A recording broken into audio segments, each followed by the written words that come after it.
comigo que a minha irmã, Emanuele Stephanie, que ela é formada na área de administração e negócios digitais, e eu, que sou formada em administração e negócios internacionais, nós escrevemos que é Construindo Clusters Globais.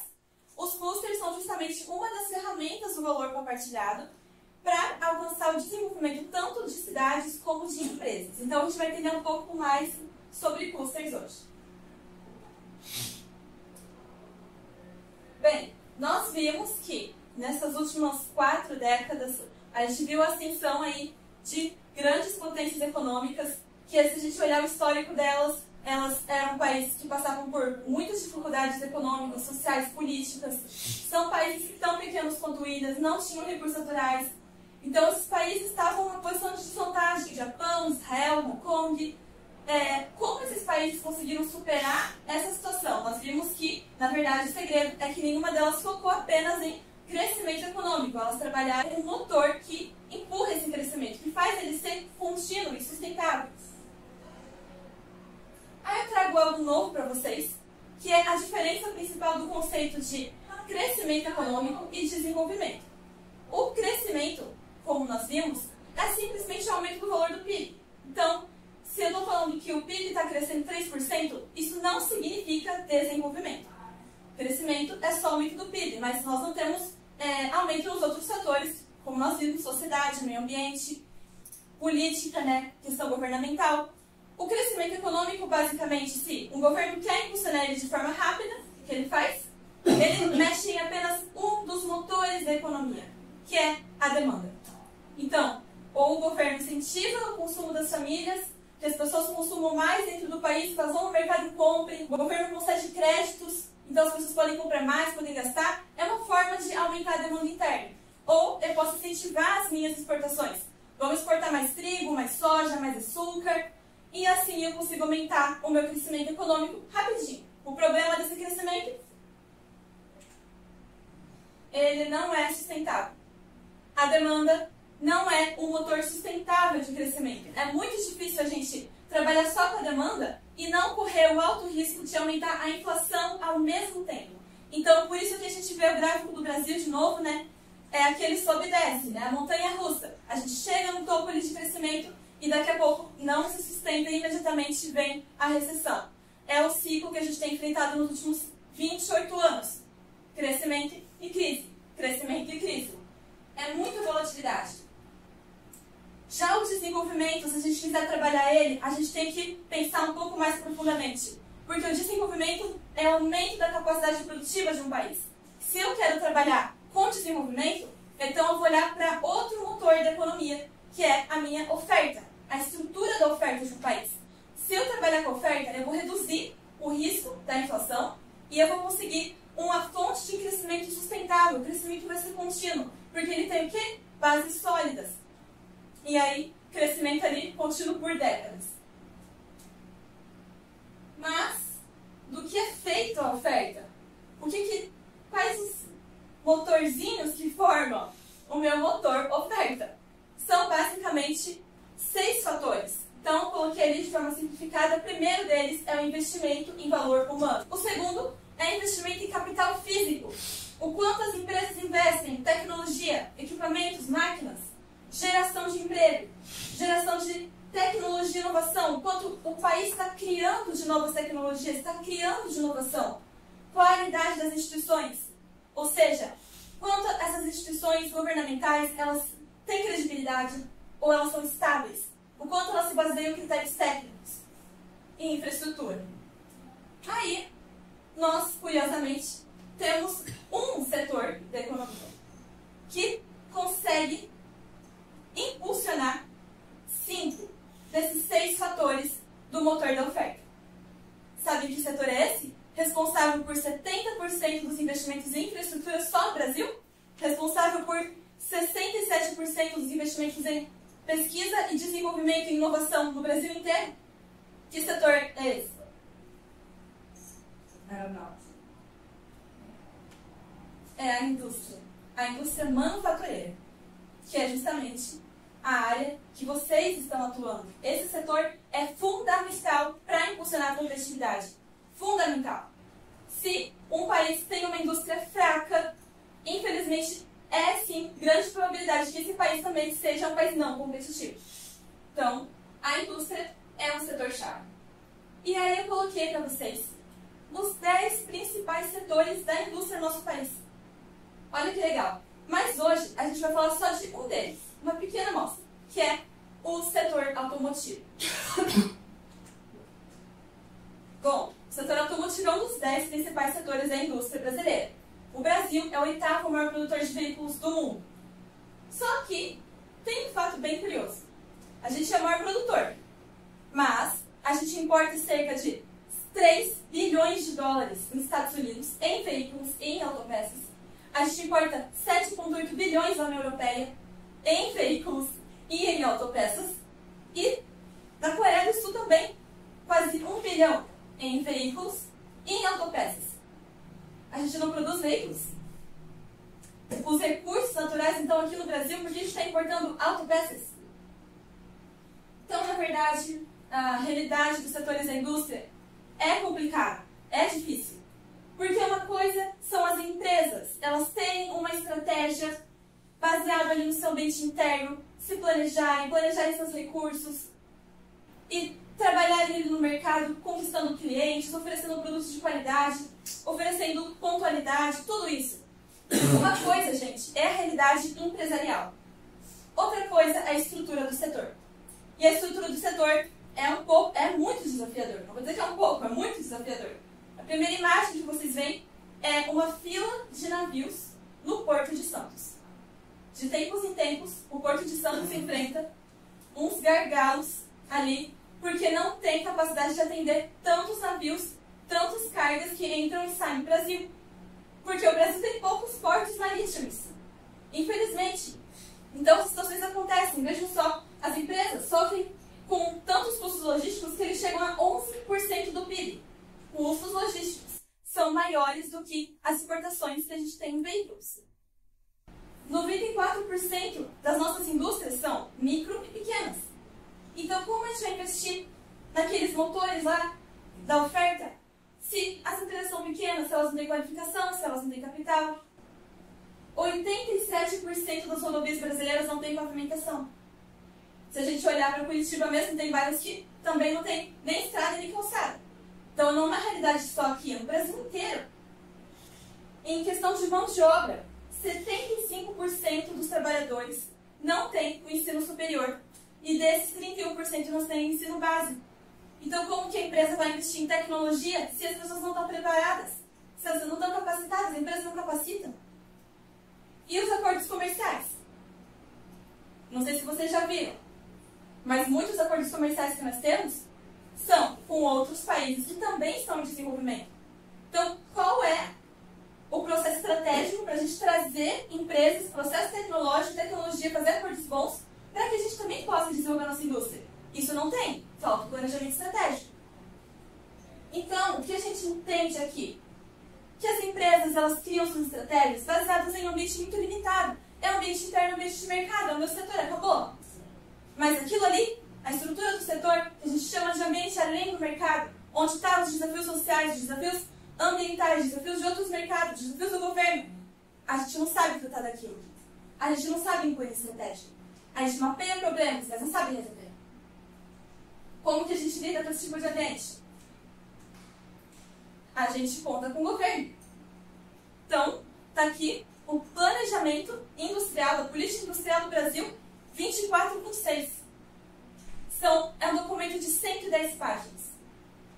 Se vocês lerem esse documento, vocês vão ver. Em nenhum momento a política industrial fala de gaps de competitividade em cada região do Brasil. Não tem esse mapeamento. O desenvolvimento industrial, política de desenvolvimento industrial levam de 10 a 20 anos para gerar resultados. Qual é o horizonte de tempo desse planejamento? 2 anos. O governo diz que vai investir 300 bilhões. Parece muito, mas esse valor é só 0,23% do investimento necessário em infraestrutura no Brasil. 0,23%, não é nenhum por cento. E como esse investimento é feito? Ah, tem um projeto de um porto, vai ser investido? Não. Rodovias, vai ter uma rodovia que vai ser construída ligando ali a Amazônia com o norte? Não. linha de crédito. Para quem? Para quem quiser receber linha de crédito. Não tem projeto. Não tem um projeto. Essa é a questão. Subsídios, incentivo fiscal, isso para o país inteiro. Estamos generalizando uma política industrial que devia ser feita o quê? Trabalhada por região. Então, o governo precisa de ajuda. Esse é o fato, esse é o ponto. O governo precisa de ajuda das empresas para fazer um planejamento sério, para fazer um planejamento que gere resultados. Não tem como controlar o resultado disso aqui. Então, qual é a questão que a gente tem que entender? O que falta na estratégia das empresas? Falta isso. Entender que criar valor, ou seja, criar riqueza, é um processo que vai muito além do lado superficial. Eu posso gerar resultados econômicos, posso gerar resultados microeconômicos, eu quero minha empresa cresça, eu quero que a minha empresa cresça em 2 anos. Posso? Tem que gerar resultados de curto prazo? É necessário? É. Só que o processo de geração de riqueza, que a indústria é a principal responsável, é muito mais profundo. Tem o lado social, porque sem sucesso social, como que a gente vai sustentar o sucesso econômico? O sucesso social impulsiona o sucesso econômico. O lado dos resultados ecológicos, a gente tem a maior biodiversidade, uma das maiores biodiversidades do mundo. O que a gente está fazendo com isso? Será que a gente está cuidando como deveria? Aproveitando essa vantagem competitiva? O resultado intangível, o quanto a gente valoriza conhecimento, o quanto a gente valoriza inovação e longo prazo. A gente está pensando só agora, a minha empresa existe hoje no mercado, será que vai existir daqui a 20 anos? Então, isso é valor compartilhado. É a gente entender que a natureza da criação de valor, ela é mais ampla. E isso tem que estar na nossa estratégia. Então, o valor compartilhado, em suma, ele é tanto um modelo de estratégia para as empresas, como também um modelo de desenvolvimento para o país. Por quê? Porque desenvolvimento não é algo que só o governo tem que fazer. Todos temos que participar. Então, o valor compartilhado nas empresas, falando para elas, ó, pega a questão social, a questão ambiental, que seja uma oportunidade para você, empresa, e traz para dentro do seu negócio principal. O que a empresa vai criar? Resultados econômicos e sociais de forma simultânea. Eu vou gerar um resultado econômico que beneficia a sociedade e um resultado para a sociedade que vai também fazer ganhar dinheiro. Isso é básico, gente. Foco no médio e no longo prazo e, por que não, integrar Estado, outras empresas, sociedade, em torno de objetivos comuns. Cabe a nós, empresas, termos esse papel ativo. Depende de nós. E aí sim alcançar um modelo de desenvolvimento descentralizado, focado em cidades, por regiões, organizado por regiões, em várias áreas simultaneamente, porque assim se trabalha o desenvolvimento. É em várias áreas. Não é um ministério para sociedade, um ministério para mulher e um ministério para economia. Se a gente separa em pastas os objetivos que deviam ser integrados, o que a gente está criando? Está criando resultado? A gente precisa pensar de forma mais integrada. E esse é o desafio. Porque não é tão simples quanto parece. E por isso, a estratégia de cluster. É uma estratégia para que tanto as empresas, como o governo, como a sociedade possam se beneficiar e ter esse tipo de visão. O cluster favorece o desenvolvimento desde cidades até de empresas, o desenvolvimento estrutural de setores e também o desenvolvimento humano. Mas como que significa cluster? O que é isso? Vamos ouvir falar. Se a gente olhar pela geografia de um lugar, o cluster é o conjunto de empresas do mesmo ramo, do mesmo lugar. É isso. E o objetivo delas estarem tão próximas é que elas querem facilitar a vida. Elas querem facilitar a logística, querem facilitar recebimento de insumos. Por um lado da economia, é um pouquinho mais, é um passinho a mais. Não é só empresas do mesmo setor. São empresas com relações comerciais interdependentes. Então eu tenho fornecedor, produtor, clientes, todos ali no mesmo lugar. Então um depende do outro. O objetivo é fortalecer tanto demanda quanto oferta. Se a gente olhar agora do olhar da estratégia empresarial, o cluster é um conjunto de soluções. Então, não é só empresas do mesmo setor, não é só o pessoal que quer comprar e vender. Soluções. Eu tenho instituições de ensino, universidades, centros de pesquisa, eu tenho organizações internacionais, eu tenho associações de comércio. O que mais? Eu tenho vários tipos de soluções dentro daquele lugar. Para que as trocas ali comecem a ser produtivas e gerem aquilo. Vantagens competitivas regionais, baseadas naquele lugar. Vai ter outro lugar no mundo com a mesma configuração que esse? Você está criando uma vantagem competitiva única no mundo. Essa é a vantagem.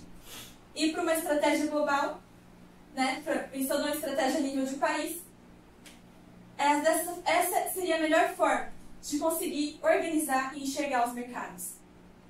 Porque aí o objetivo é realmente a integração com o mundo.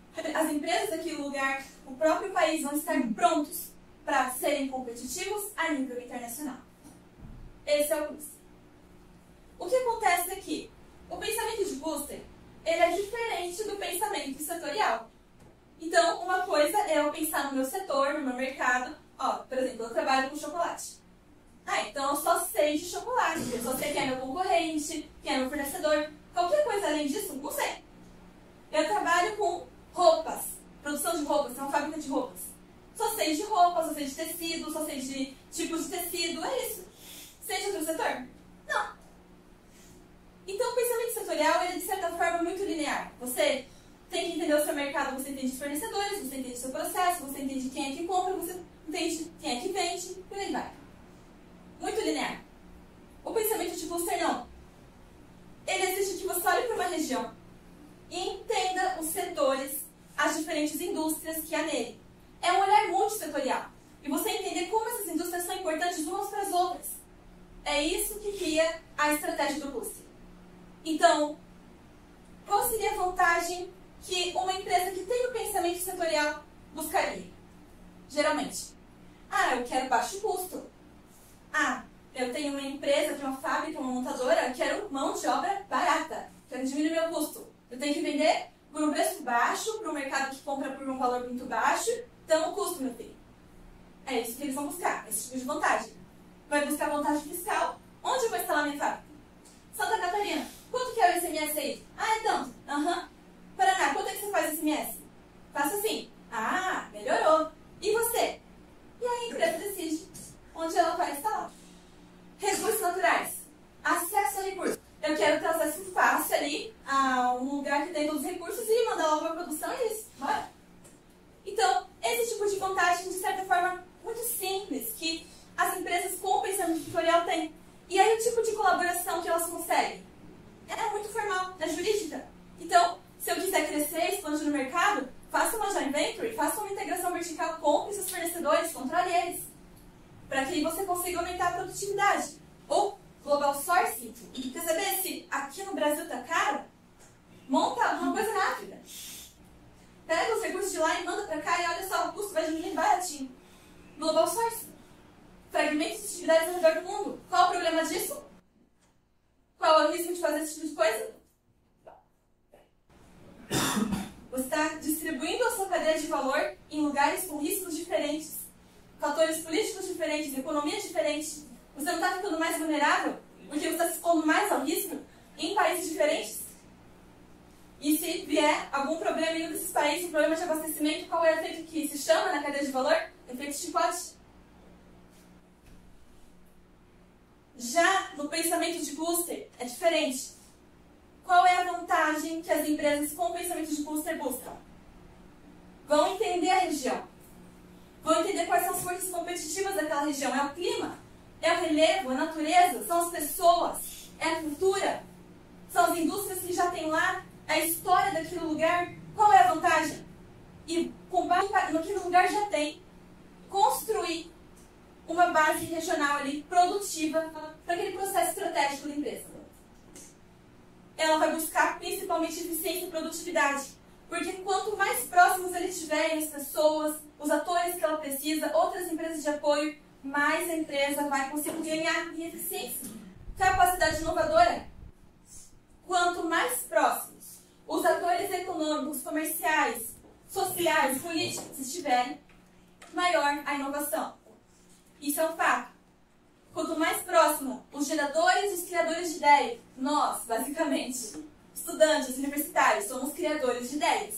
Quanto mais próximos os criadores de ideias, com os meios de colocar eles em prática, mais rápido a inovação vai se disseminar e mais rápido ela vai ser colocada no mercado.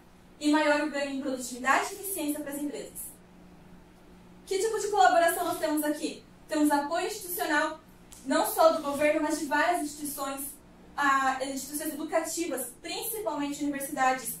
São os principais inícios dos clusters. Não sei se vocês sabem, mas muitos clusters surgiram de trabalhos de universidades, que eu acho genial. Colaboração indireta. Então, empresas mesmo sendo concorrentes por estarem próximas, colaborar em processos não estratégicos. Então, marketing, de repente, não é um processo estratégico, dá para a gente compartilhar custos, compartilhar estratégias, fazer investimentos maiores e compartilhar conhecimento, que é o principal. É você não ter só alguém do seu setor ali, você tem pessoas de vários setores. Sabe o quanto isso é rico? Pessoas que têm diferentes tipos de experiência, que know-how, compartilhando o que elas sabem. Estamos competindo? Não, estamos colaborando. E ao mesmo tempo aumentando a nossa competitividade. Enquanto o pensamento do setor vai ter dificuldade de ter autonomia, por quê? Porque basicamente a empresa vai trabalhar com ou seu concorrente ou com seu fornecedor e ponto, acabou. E aí ela vai depender muito do governo. Isso é muito comum nas grandes indústrias. A dependência de investimentos do governo. Ou depende do fornecedor. O fornecedor que de repente nem está na região que a empresa está. Eu estou aqui e meu fornecedor está lá em Minas Gerais. E quer saber, eu compro dele porque é mais barato. Porque aqui ninguém vende barato. Diminui a autonomia da empresa. E claro, ela tem poucas alternativas. Ela está num setor tentando sobreviver, né? Ao redor dela não tem quem a ajude. Ela tem poucas alternativas para tomar alguma decisão. Já num pensamento de cluster, não. Tem menos intermediários, que é uma grande vantagem, e, principalmente, ganhos em visibilidade. Quando empresas trabalham juntas em um local, elas conseguem criar uma coisa que é chamada de poder de negociação. Elas começam a atrair fornecedores, começam a atrair talentos. Então, isso começa a criar uma imagem para aquele lugar. E as empresas passam a representar essa imagem. Ou seja, eu estou construindo uma marca coletiva. Esse também é uma das vantagens do cluster. Agora, olha a diferença de países que trabalham com estratégia de cluster. Estados Unidos, gente, é um país que trabalha muito estratégia de cluster. Alemanha, toda a política industrial baseada em cluster. Coreia do Sul, não faz nada sem união entre Estado e empresas, criando clusters. Olha o tamanho desse mercado. E aquele faturamento do setor automotivo brasileiro em 2024, 75 bilhões. Olha os outros. O que a gente conclui? Um setor desenvolvido é um setor que tem clusters desenvolvidos. A estratégia de cluster dá essas vantagens. Vamos entender mais um pouquinho aqui. Por que esses países têm um faturamento tão alto no setor automotivo? Olha o investimento deles em cada um dos fatores da oferta. Olha o investimento em capacitação. Estados Unidos. Olha o investimento em capital físico. 4 trilhões. Olha o investimento da Alemanha, da Coreia do Sul. Investimento em P&D. 16 milhões no Brasil. 923 milhões nos Estados Unidos. O que a gente precisa fazer? Como que esses investimentos sustentam? De onde eles vêm? Setor privado. Como sustentam? Clusters. Investimento estrangeiro também muito importante. Nem todos os países têm todo o capital necessário para investir nessas coisas. O que você faz? Atrai investimentos. E como vou atrair investimentos? Clusters. Eu tenho que criar um ambiente econômico, no mínimo estável, para que os investimentos venham e não tenham altos riscos. Isso é possível? Claro que é. Um exemplo. Então, aqui nós temos a Alemanha. Olha só os números. Isso é caçando o número, gente, porque informações sobre clusters é estratégico para os países. É bem difícil encontrar. Dos Estados Unidos, que é onde basicamente o conceito surgiu, você não encontra informações de clusters. Porque é fator estratégico deles. A Alemanha tem cerca de 20 clusters automotivos e 50 clusters no total. Vejam só o nível de produção deles. 1,2 milhões de carros por ano. Só numa região chamada de Baden-Württemberg. Qual o segredo deles? Olha aqui, 47% dos colaboradores da indústria têm ensino superior. 50% quase. É capacitação. Quem faz parte desse cluster? É todo mundo? São empresas estratégicas. Pequenas empresas, olha só, pequenas empresas participando do cluster. Universidades, agências de fomento, câmaras de comércio internacional, para me negociar com o mundo, montadoras, corporações da área tecnológica e fornecedores. Olha só o investimento estrangeiro que eles atraem. 44% do investimento estrangeiro de toda a Alemanha vai para Baden-Württemberg. Só para uma região. E é claro, uma das regiões mais ricas da Europa.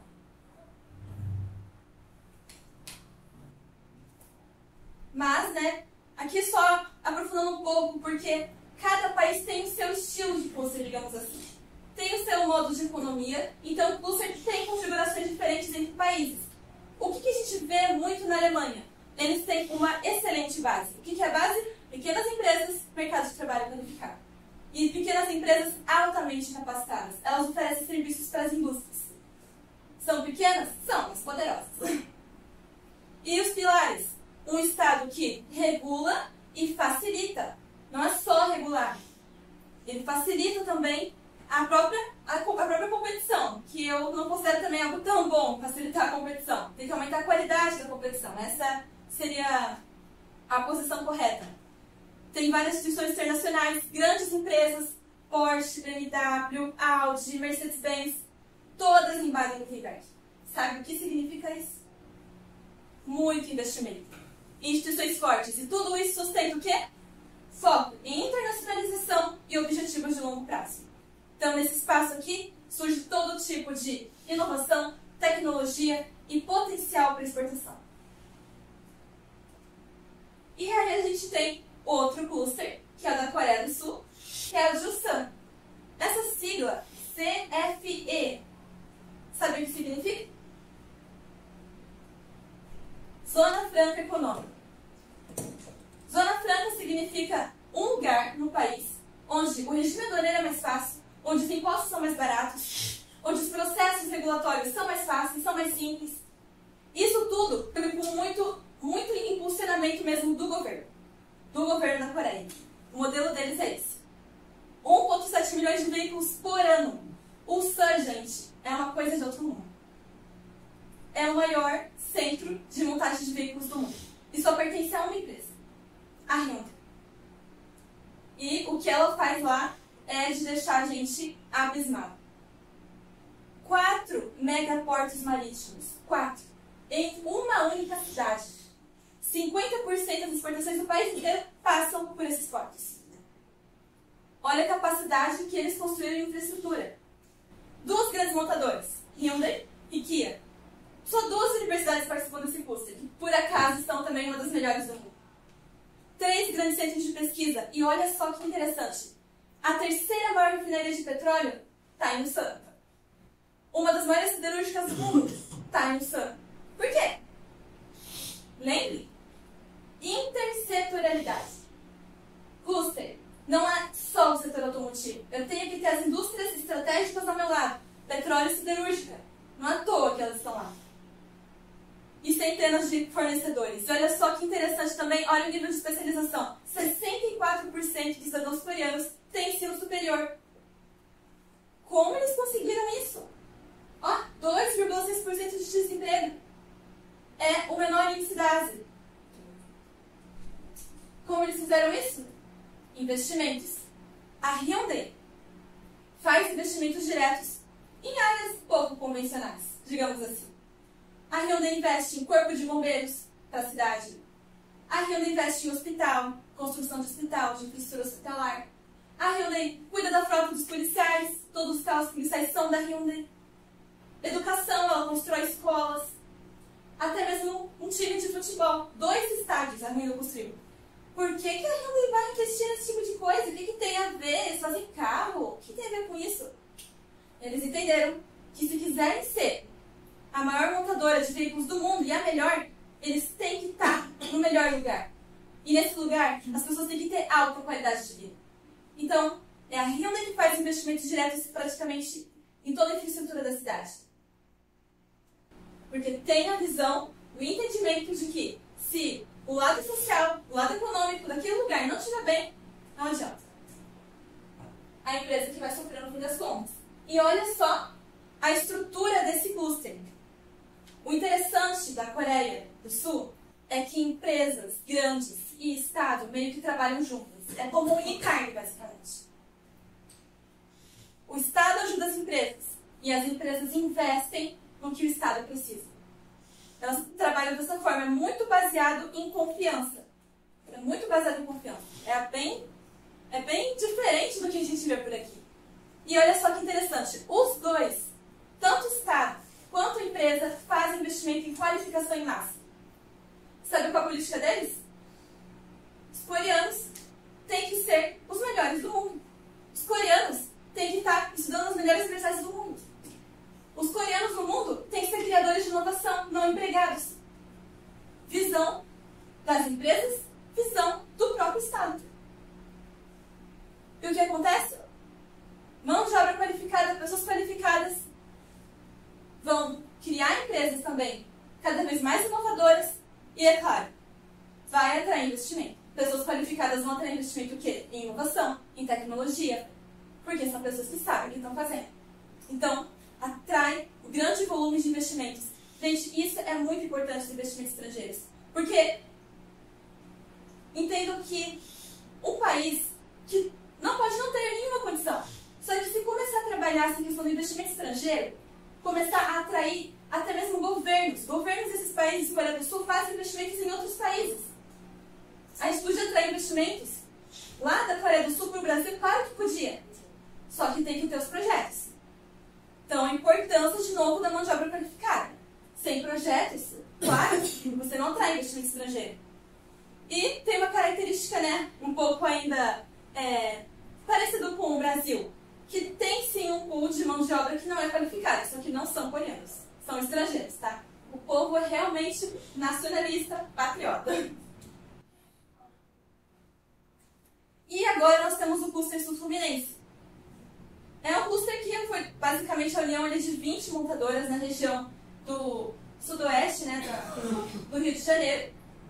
Aí a gente vê a produção por ano, porque esse é o segundo maior polo produtivo de veículos do Brasil. Mas o nível de produção é de 180 mil veículos por ano.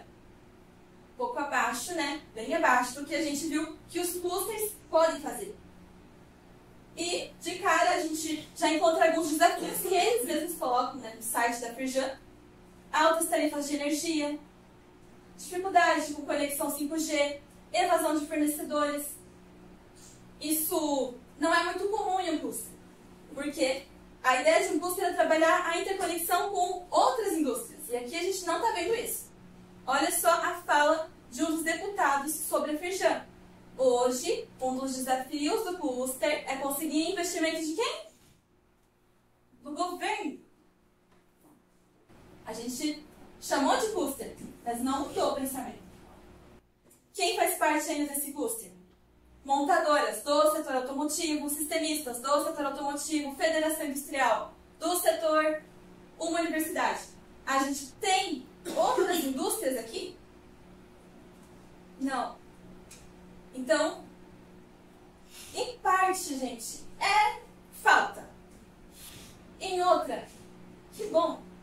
Porque agora sim a gente pode entender direitinho como fazer um cluster funcionar.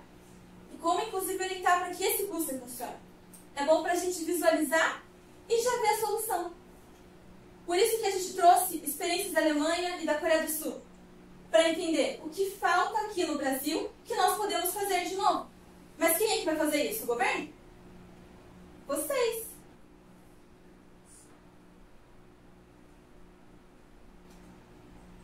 E aí a gente entende um pouco por que o cluster sul-fluminense tem dificuldade de relação com outras indústrias, tem dificuldade para conseguir investimento em infraestrutura, basicamente porque a estrutura dos nossos setores aqui no Brasil é esse aqui. é hierárquico, é burocrático.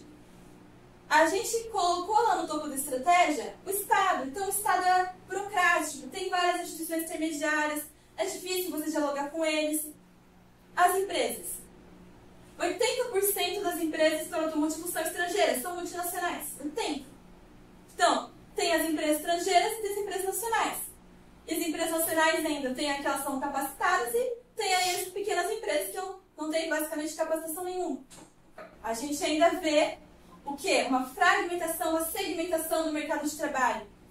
Então, tem o mercado de trabalho de via alta, trabalhadores qualificados, tem.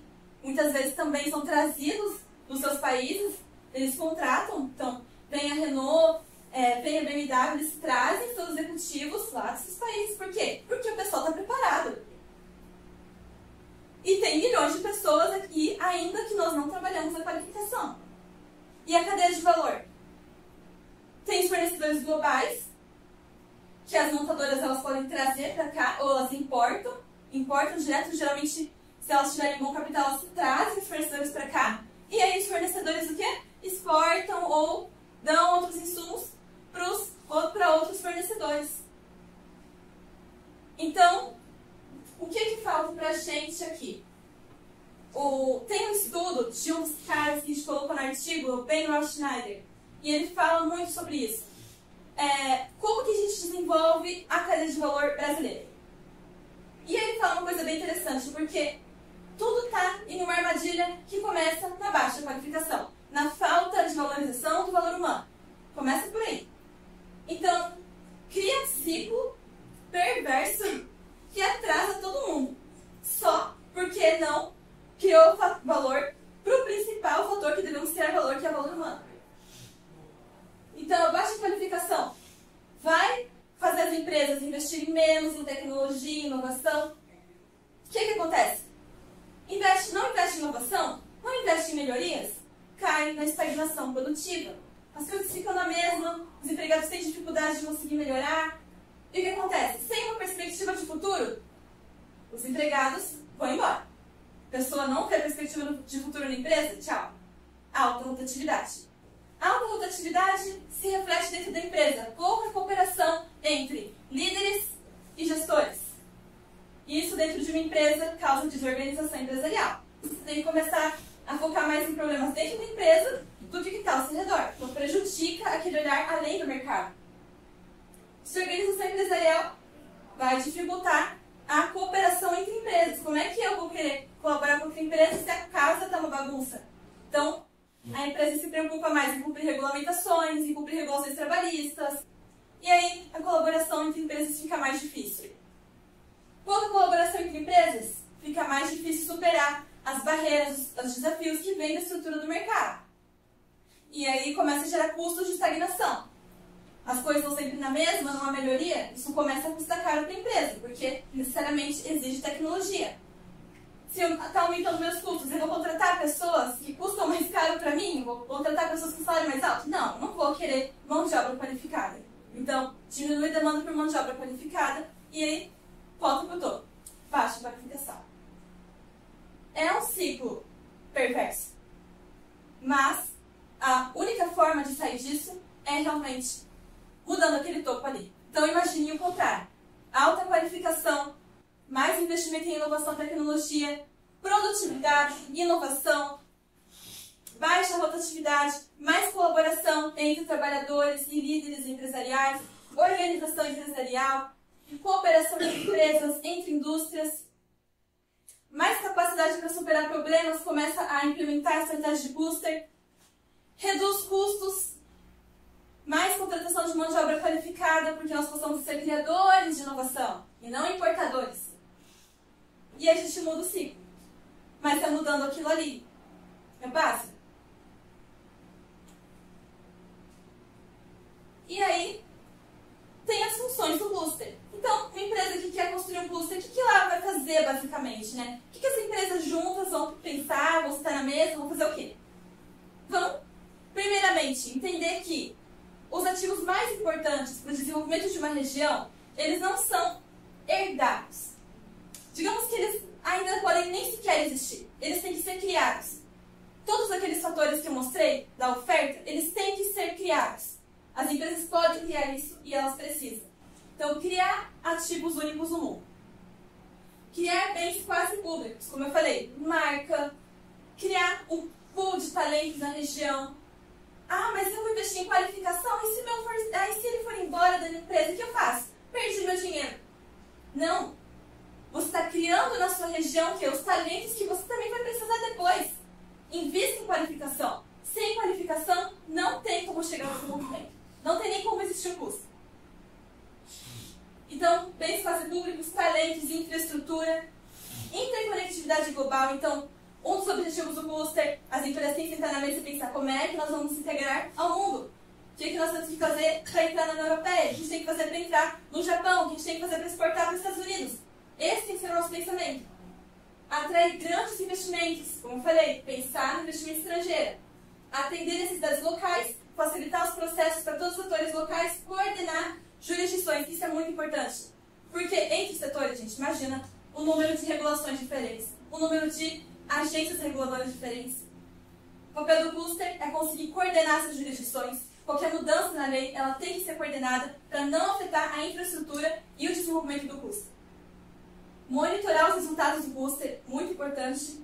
Que soluções vão ser necessárias, que soluções a gente vai tirar, que soluções a gente vai criar de novo. Criar soluções. Isso é estratégia, criar soluções. E foco numa visão futura. Eu tenho que ter uma visão de futuro. Sem uma visão de futuro, não tem como você chegar ao sucesso. O sucesso começa com uma visão de futuro única. Que venha de vocês, que venha da nossa mente. Olha a Coreia.